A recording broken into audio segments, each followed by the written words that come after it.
What? People are comparing Caitlin Clark and Angel Reese to Magic and Bird.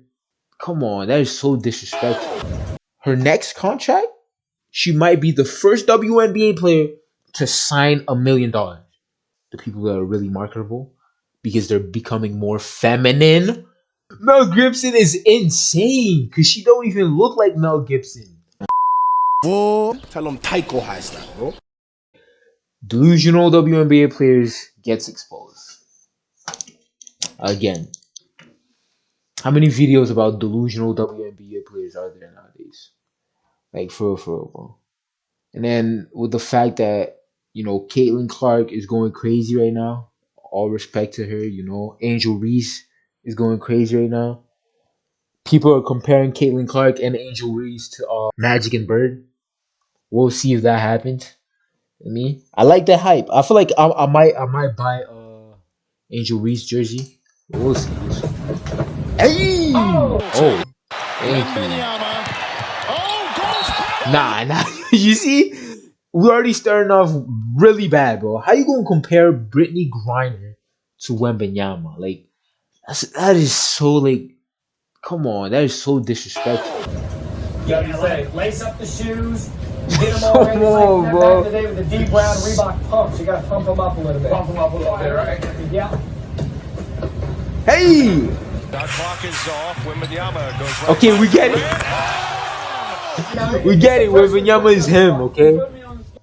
When it comes to the WNBA, the majority of my life and yours, it's been the most relevant sports league in America and quite. Hey, look.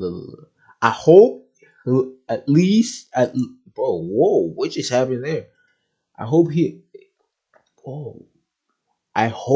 that he will at least. There you go. I don't know how to speak. Wow, nice. Possibly the world. And now, 25 years in, finally, they have a sliver of pass in someone like Caitlin Clark. and Angel Reese. Clark's impact on the league. Oh, nah, he's one of those. Okay, I see. He's just gonna act like Angel Reese is not doing her thing. He's gonna act like Angel Reese didn't send her home last NCAA season. I mean, like, let's not do that. Bro. What she's doing is indeed very impressive. And when it comes to this league gaining popularity, I mean, it shouldn't be that hard. Essentially, you're starting at 0 and going upwards. And at the top of the second half, it's 16-9. Easton leads the scoring with 4. And that's why she commands $7,000 a year. These gals sure do make it look difficult. Yay. No, nah. And when it comes to Caitlin Clark going to the WNBA, the word I think of is optimism. As even me, myself, a big critic of the WNBA, Caitlin Clark's debut, I'm going to tune in and watch that game. And looking at her draft class, other players like Angel Reese, Cardoza, Cameron Brink. I mean, those players are recognizable and at least semi-marketable. Oh my God. And one of the big-time stories out of this draft was, of course, the players and their annual salaries. And looking at someone like Clark, a bona fide star, recognizable player, her rookie season only making around $80,000. As she should. By year 4, won't bro, people that are like feeling some type of way about the way that she's getting paid doesn't realize that, one, she's a rookie in the WNBA, right? And 2, what else? You want her to make $1 million? Her team doesn't even make $1 million. Probably, I'm just chatting at this point, but like, come on, bro, what are we doing? $100K. I actually heard a lot of people saying, "Oh, she should get paid." Don't watch sports, don't understand sports, or the WNBA. You might say $8,000. That is super underpaid and a massive gap to her NBA contemporaries. Now, if you actually watch sports, look at this. This is what I'm talking about, bro. Like, imagine on Twitter, it makes sense. Seeing this type of argument on Twitter makes sense. But like, when you're in real life, imagine somebody telling you, Caitlin Clark made $76,000 as a rookie. Wembanyama just made $12 million. Need to fix this. The gap cannot be that. Are we dead ass? Like, do you not understand how economics works? Like, bro, like, what are we doing, bro? Caitlin Clark making $80K. Look. Her next contract, she might be the first WNBA player to sign $1 million per year. She might be, but she's gotta put in that work, just like the people in the NBA did way back in the day. For me, like we can't just start jumping up and all that. Like, come on, bro, what are we doing? And Wembanyama making $12 million doesn't surprise you in the slightest. No, it doesn't. And this age-old pay gap myth, NBA versus WNBA, I mean, it's been debunked time after time. Literally, after and people day, still use year the after same year. argument. The WNBA in 25 plus years, not once has turned a profit, and actually are subsidized by the NBA, and essentially are a charity league and an experiment. The NBA's revenue, what they generate, is close to $10 billion per year. Their media rights deals, $3 billion.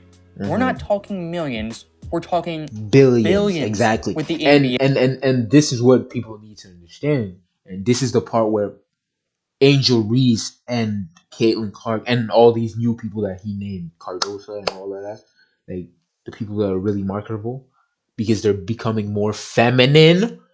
The WNBA is becoming more marketable because it's becoming more feminine. Duh. Like, anyways, that's not important. Like, if they manage to bring the viewership high like they did in college, come on, bro. The next contract gonna be OD for them. Maybe not if you compare it to the NBA, but for WNBA players, their next contract might be OD. Yeah. And one thing no one talks about, the NBA season is 82 games. Fact. The WNBA season is barely 40. Exactly. The people promoting this myth, this pay gap narrative, they either one, don't watch sports, or two, don't understand business, have an IQ of a squirrel. In the simplest terms, a person A has a product people want to watch, want to pay for, want to buy merchandise for. That person, that player, their league will generate revenue. Okay. Pull up. Now, League B, person B, they have a product, nobody really cares. That! Nobody wants to watch it, buy merchandise, buy tickets. I might have missed Nobody that. really cares about that. I would not have missed that one. That person, that league, isn't going to generate revenue. You like that? Because their product isn't marketable and not coveted. Facts. That, in essence, is why Wembanyama makes $12 million and Caitlin Clark $80,000. It's not men having an unfair advantage, women having it harder. It's simple economics and the value of the product. Exactly. And Caitlin Clark, in a way, kind of debunks the pay gap myth. We look at her contract with Nike and the offer from Ice Cube to play in the Big Three. Exactly. As when it comes to I'm pretty sure the Big Three one was kind of me. But the contract with Nike, people are still mad about it. They're like, yo, she shouldn't have signed that. That was a bad. Like, yo, you guys are so. Oh my god. Like, how do people not understand that? She's got the whole league on her back. That's a whole lot of stress, right?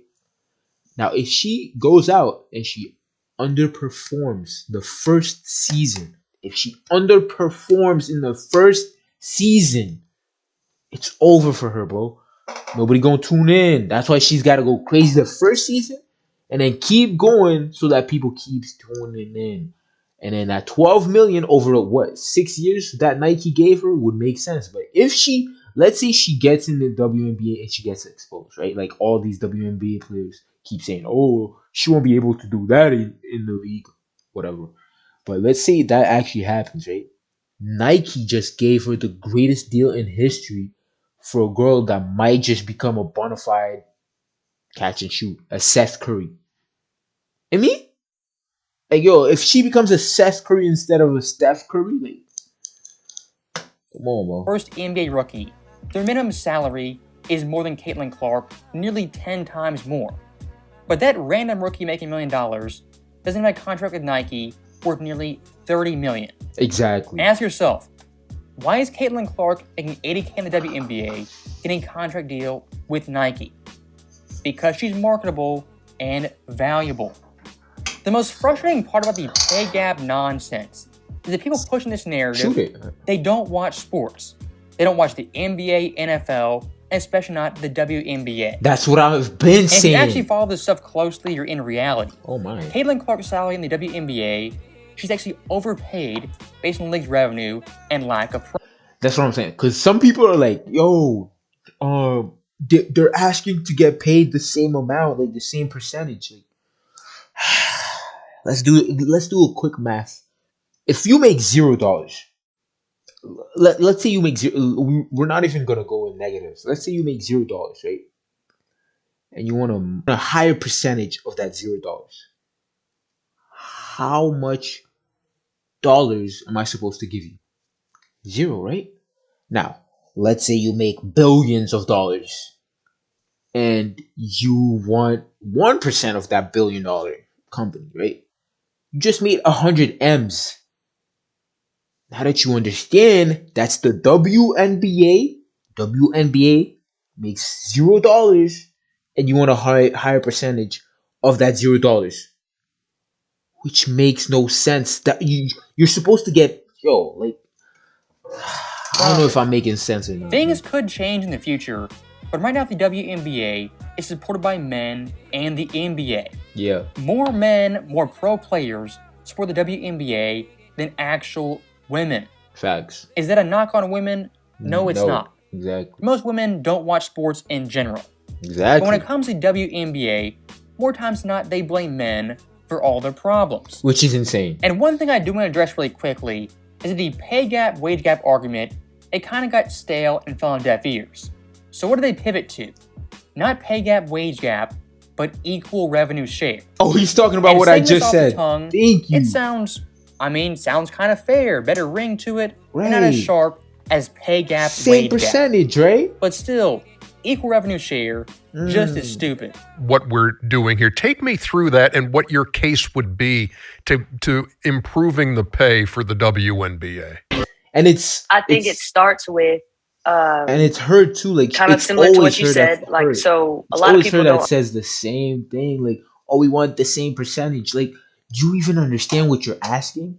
If you want the same percentage, technically the WNBA should be taking money away from you. Like, understand that we're not asking for the same. We're asking for, a similar, not even the same shared revenue, but a similar percentage of revenue shared.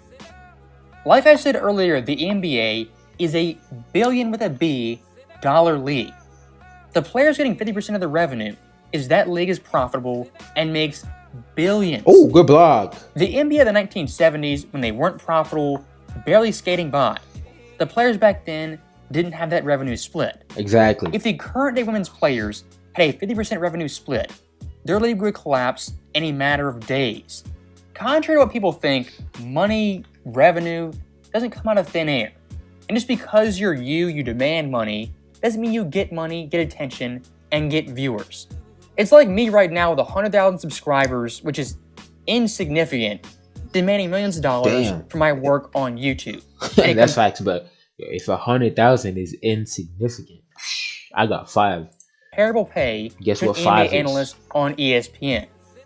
Do I feel I have that value? Maybe I do. But in terms of viewership, merchandise, and just overall advertising, I'm not going to get paid like someone on ESPN. Right. And one last thing I do want to say, when it comes to men's sports versus women's sports, the men looking good, it doesn't really matter if people watching the game. They're watching the game for the game. For the women's players, what I've noticed, if you have attractive women playing basketball, Angel Reese, some of those girls, people will tune in just to watch them because of that. Yeah. And I know Antonio Brown calls Catlin Clark Mel Gibson. It's a funny joke. Say whatever you want. Mel Gibson is crazy.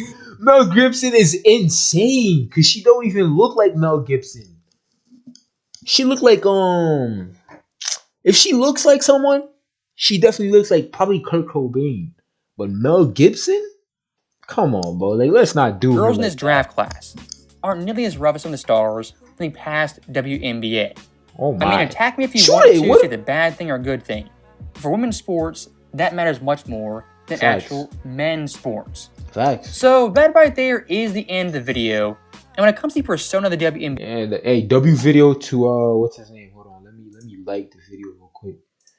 Uncut Hoops, Delusional WNBA. Yo, that was a W video, and he was speaking facts right there. You know what I'm saying? Like, for WNBA female players, you gotta look somewhat attractive. Let's be honest, or at least feminine. Like, we're not even asking for attractive because if you look at the NCAA, like, they're not all attractive, but they mostly look feminine, right? Now you go to the WNBA and it's a whole different ball game, bro. You kind of you're looking at it and it kind of feels like you're looking at like guys playing and guys that are not good. So you're like, what's the point? Literally, what am I doing watching this? What's the point of this, right? But if she looks feminine, right? She doesn't have to look good, but if she looks feminine, you can show it to your little girl. You're like, yo, this is a good role model and all that. Like I'm saying, oh look, all this to say like WNBA, just wait, your turn's coming. All these young girls coming up, like they all look mad feminine, and that's a good thing for your league, you know. So just wait on it. I feel like it's definitely coming up. So for the YouTube, make sure to like, make sure to comment, make sure to subscribe, and yeah, watch the next video. I was praying to get in my back at. Now I'm going up. I'm in a